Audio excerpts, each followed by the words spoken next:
Everyone, welcome to today's video. If you guys are new here, my name's Liz, and for today I have book themed DIYs.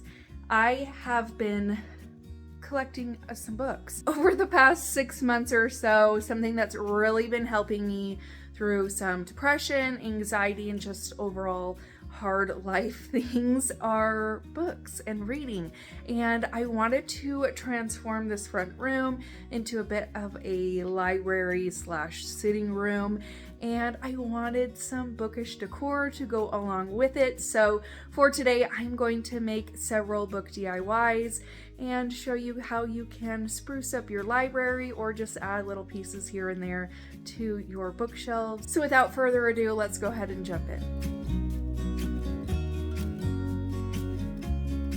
These first two DIYs are super simple. So if you have a ton of book stickers lying around, I'm going to show you how I make this adorable little sticker collage to go in the back of my clear Kindle case. I think that these are so much fun, and you're not actually sticking the stickers to the Kindle itself, so then you can change them out. So this is one that I had previously made, and I thought it was super boho and cute, but I had a ton of bookish stickers that I wanted to use to create a cute little collage for my Kindle case. And then it's exactly how I want it to be. So I just went through and divided up my stickers into the ones that I wanted to use for this project. I got a whole bunch of these off of Etsy, and then with my book boxes that come monthly, a lot of them have stickers in them too. So I have a bunch of them that I can use. I'm also going to grab a piece of scrapbook paper. This comes from our 6x6 paper pad that you can find on our website. And I'm just going to cut this down until it fits in the back of my Kindle case. Now I got this off of Amazon. This is for the Kindle Oasis. I'm not sure if they're selling those anymore. The last time I went on there to try to look for them, they weren't there. But this can be done with any kind of Kindle that you have, and you can find clear cases for just about all of them. So I'm just going through and arranging my stickers the way that I want them. Once I have them in place, I'm going to take some Scotch tape, and I'm just going to start sticking the tape down to the stickers and then to the paper. This way I can reuse the stickers in the future if I want, and they're not being stuck directly down to the Kindle itself. And then you just have a big sticky mess if you want to take all those stickers off. So I found that this way is the easiest way to make it so that I can switch it out anytime that I want, and then my stickers are reusable. Then I just lay my paper down on top of my Kindle, put my case back on, and that's it. This is super easy. You get to customize it the way that you want, and I just think it looks absolutely adorable.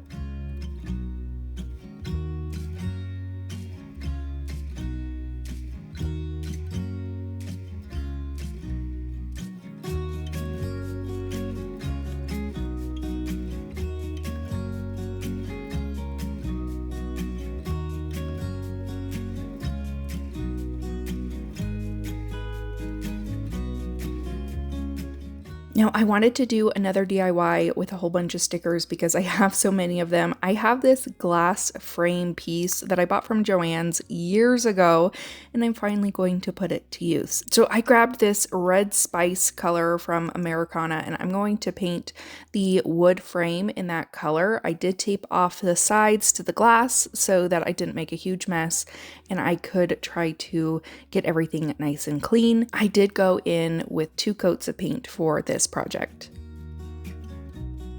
Right after I've got it all painted, I took the tape off, and then I did go in with a wipe and just kind of clean up any edges and anything that leaked through. I'm going to grab another piece of scrapbook paper. This is just a scrapbook paper pad that I had in my stash. I think it came from Joann's. I picked one out that I liked. I cut it down to size just by drawing the outline onto the back of the paper. And then I cut it using my Cricut paper cutter, and I would just line it up to the inside, trim a little bit, line it up, trim a little bit until it fit on the inside. And then just like the previous project, we're going to go through with all of our stickers, line up everything where we want them to be. I messed around with this so many times, rearranged it so many times until I had it exactly the way that I wanted it.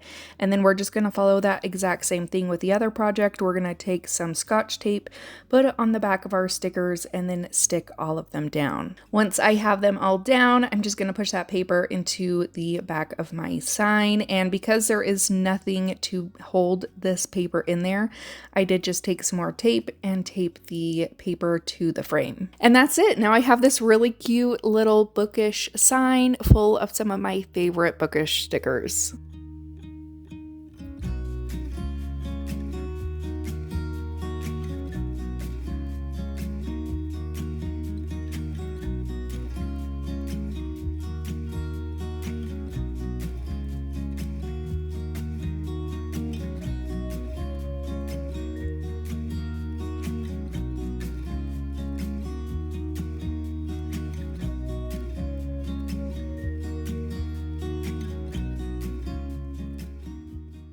A huge thank you to Thunder Laser for sponsoring this portion of today's video. If you're in the market for a laser machine, this is such a great beginner-friendly option, whether you're a hobbyist or a small business owner. One thing I've been loving to do is engrave tumblers. I had a friend ask if I could make her a gift for one of her friend's birthdays, so I went over to Etsy, found a really cute flower design, and then had to make one for myself as well. And I also added her name on it for that extra customization. You're gonna need some cups, so I picked up these ones from Walmart. There are a couple things that you're going to want to do before engraving. You're going to need to measure your cup. This tumbler measuring tape will help you measure around, and then you also want to make sure that you are measuring how long your cup is. You'll make sure your cup is level, and then you'll frame your design on your tumbler so that you're making sure your design will actually go where you want it to go. Use the autofocus feature to keep your design focused, and once all that's done, all that's left to do is press play and watch the magic happen.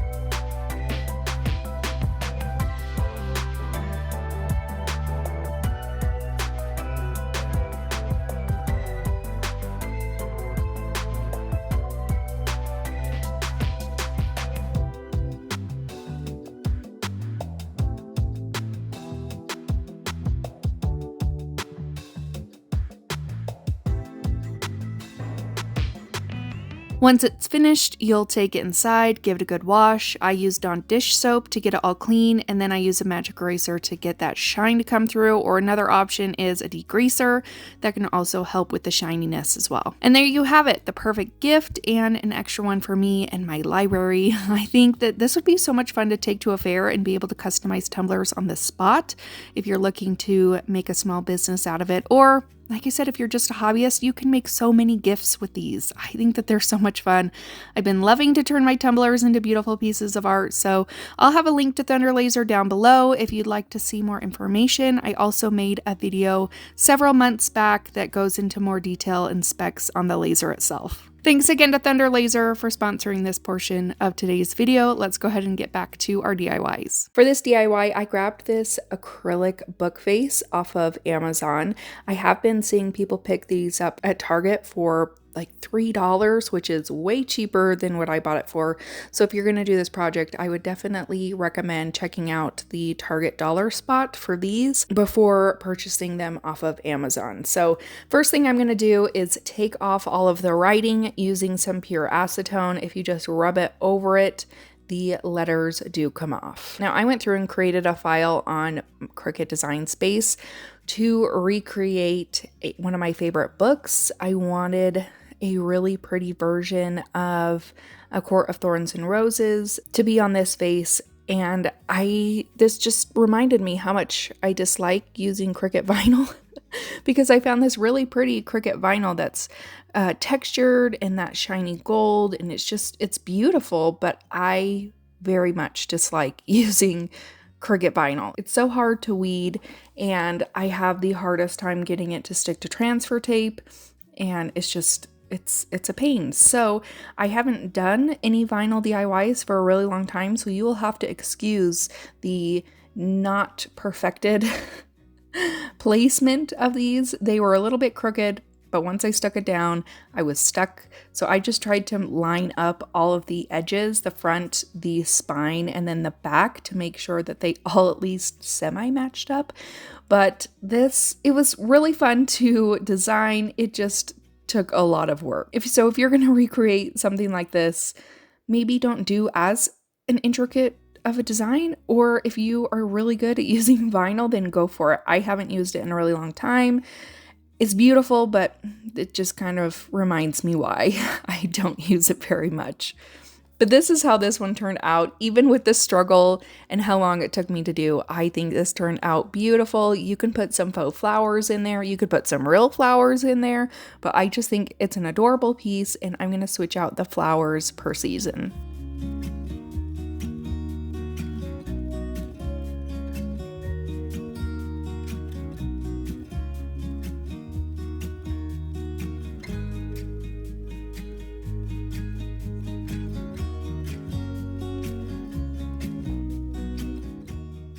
For this DIY, I grabbed this book Nook off of Amazon. It's a Quiet Night Prayer, and it's so cool. The end result is so awesome.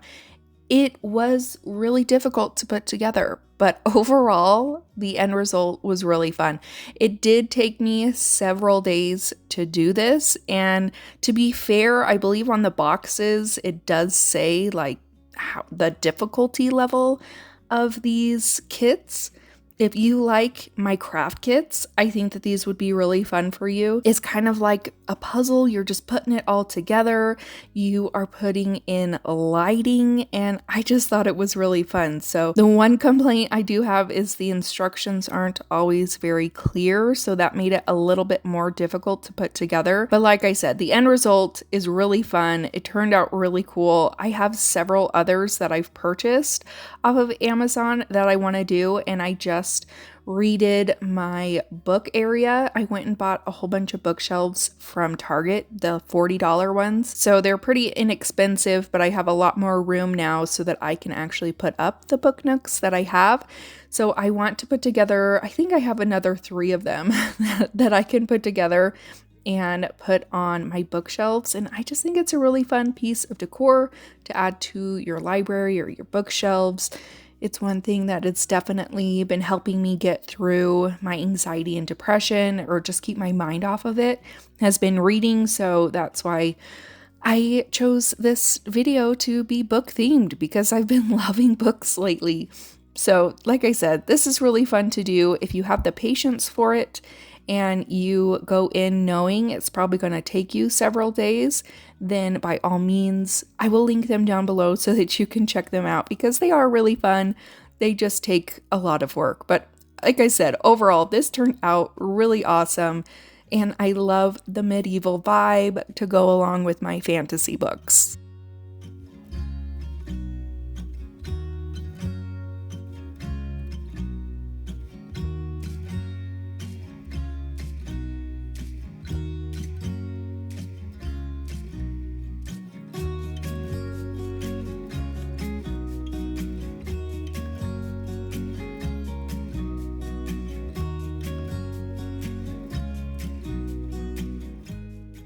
For this DIY, I picked up these paper mache books from Hobby Lobby. They were only $1.49, and the bigger ones I believe were $1.99, so really inexpensive.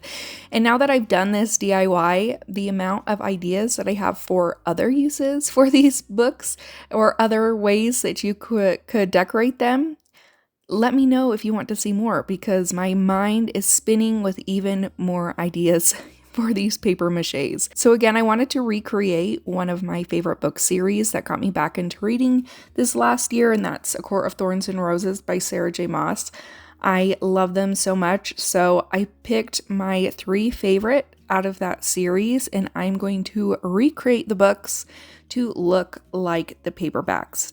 Now, you could be asking, why are you doing this when you already have the paperbacks and you could just set them on your coffee table and have them look all nice? But, you know, the more the merrier. I wanted to try my hand at recreating them. But again, this project reminded me that I don't enjoy working with vinyl. I get a lot of people who ask when I use Couture transfers why I don't just use a Cricut, since I have a Cricut, because you have to take the time to design, you have to take the time to weed, you have to transfer everything. Just the designing, the weeding, and the transferring took hours to do. not even counting, you know, the painting and everything else. Just that alone took so long. So that's why I prefer ACOTAR transfers. But in this situation where they don't have anything like that, it is nice to be able to design my own things. It's just a pain in the butt to use vinyl. That's my personal preference. That's just me though. I don't enjoy it very much. So with the painting, I painted all 3 books the colors that the original books are. I'm going with A Court of Thorns and Roses, A Court of Mist and Fury, and A Court of Silver Flames. So I tried my best to match the colors to those. I went in with a parchment color for the book itself. You could go a step further and draw lines and make it look more realistic for the pages. I just kept mine the plain parchment color.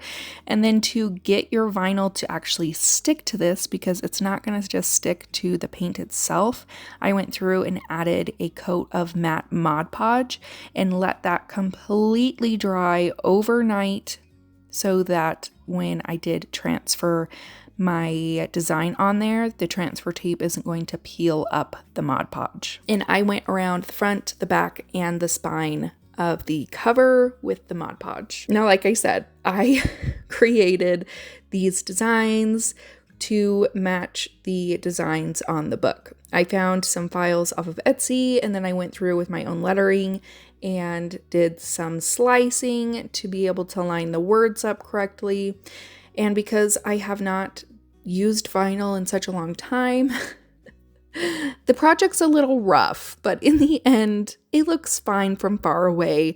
So, you know, it's been a while since I've used vinyl. It's been a while since I've sat down and crafted. So my projects aren't perfect, but hopefully you can appreciate the effort that was made in making them look like the ACOTAR books. So I did not get things completely straight. One trick that you can do that I should have done, but I didn't have any wax paper on hand, is put your transfer down on top of wax paper with just a little bit of the transfer tape hanging off so that you can stick it down so that you can really line it up the way that you want it before sticking your whole project down.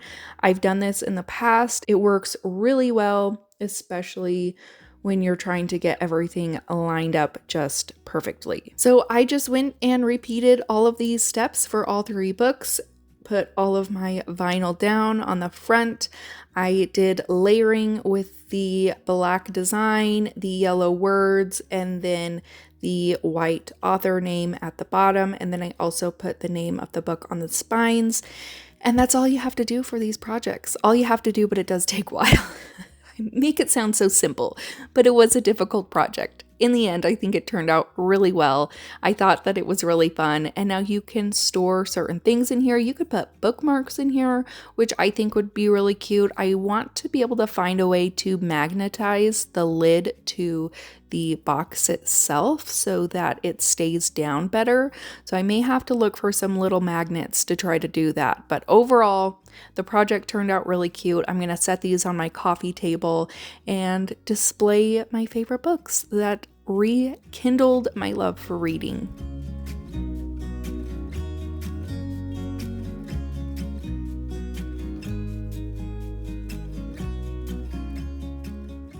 And that's it for today's video. I hope that you guys enjoyed it. Let me know which project was your favorite in the comments down below. Don't forget to subscribe before you guys leave. Give this video a big thumbs up if you did enjoy it, and I'll see you in my next one. Bye.